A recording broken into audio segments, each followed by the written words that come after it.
to learn the 10 biggest mistakes low elo players make that hold them back from climbing. My name's Hex and I'm a multi-season challenger player that's been teaching League of Legends here at Skillcapped for over 10 years. And if there's one thing I've learned in that time, it's that being good at League doesn't require you to master every single detail of the game or have crazy good mechanics. You can see big gains in your rank just by understanding a few simple concepts and fixing a couple of key mistakes that you don't even know you're making. My promise to you is that if you just focus on fixing one or two of the mistakes in this guide, that you will see significant rank gains. How do I know that? Well, taking low-ranked players and getting them results fast is kind of what we specialize in. Sound too familiar? You load up a game of League, realize the enemy laner is a complete bot. You start winning lane thinking to yourself, why am I even stuck in this rank? And 5 seconds later, the enemy jungler arrives for an easy kill, and now you're wondering why you never get junglers like that. Well, this is likely happening because you're on what's called the weak side. In League, wherever a jungler starts, they'll path towards the opposite side of the map. So, for example, let's say the enemy Kayn starts at his blue and your Nocturne starts at his blue. This means each jungler is pathing in the opposite direction. Your jungler is pathing away from you while the enemy jungler is pathing towards you. When this occurs, it means you're on the weak side, while the side your jungler is pathing to is called the strong side. The enemy jungler gets to path towards you with no threat of your jungler ever coming to counter gank, and so it's incredibly common to be ganked towards the end of their route. There's an easy solution to this though. Every game, watch the minimap once laning starts and pay attention to which side lane arrives to lane the latest. This will tell you they gave their jungler a leash and that he started on that side.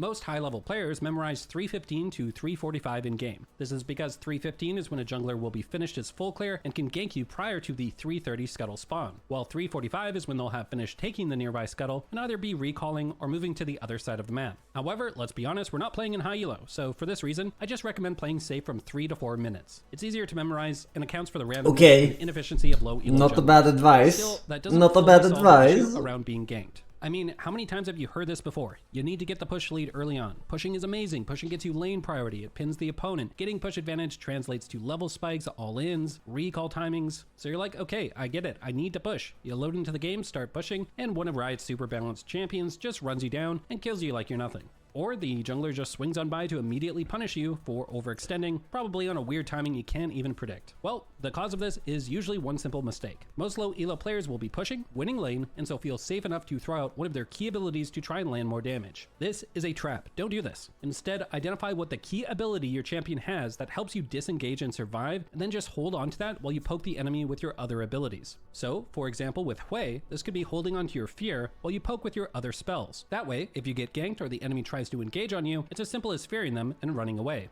Also, pro tip, time your crowd control when an enemy uses one of their engaged spells. They'll be locked into the animation and be unable to dodge it. I see players make this mistake all the time, like you're playing Ahri and you think, I have my ult, so I'll play super aggressive here looking to land a charm. Then you just end up overextending and having to use that ult to escape. Instead, just look to poke with your Q and hold your charm and even your W for the enemy tries to fight back or if you get ganked. That charm into your W movement speed boost will save you from having to use your ult. Every champion will max their one damage ability first, so in lane, usually the other basic abilities are pretty weak. It's often better to just use your main damage ability for poke and pushing, and then just hold on to the rest of them for disengaging, especially if you're pushed up or overextended. In general, low elo players don't realize how many tools they have available to escape ganks. It's not just about vision or map awareness. I see this one mistake all the time. Here, Aurelion Sol is getting ganked. Let's pause here. I want you to tell me, what is the one key to Aurelion Sol escaping this gank?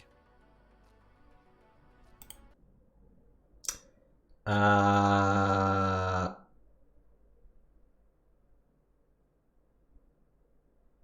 don't know. Running this way.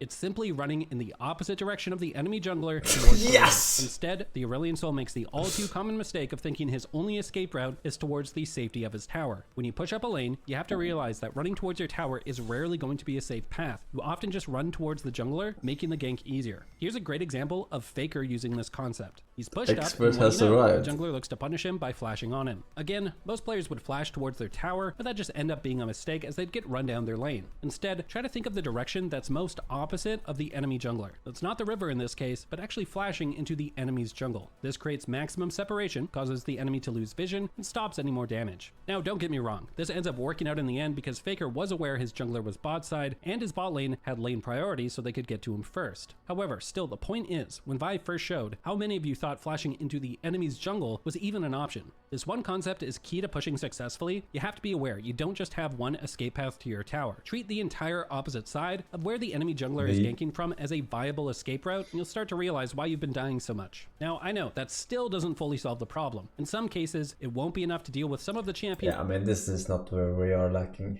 right?